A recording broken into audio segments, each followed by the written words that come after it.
Vejam o que acontece quando as pessoas se empenham e vão em busca de soluções. Este teatrinho mostra uma alternativa para a redução de danos. O que vamos fazer então? Espera aí, tenho uma ideia. Ideia? Então fala, vamos! Tenho percebido que na minha comunidade tem muitos adolescentes envolvidos com álcool e drogas.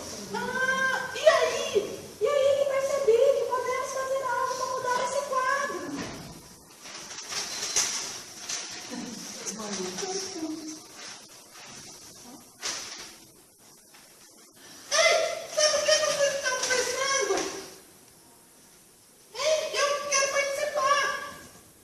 Maria Orminda chama Daniel num canto e explica tudo para ele. Nessa hora, Mauro interpela os dois com o convite.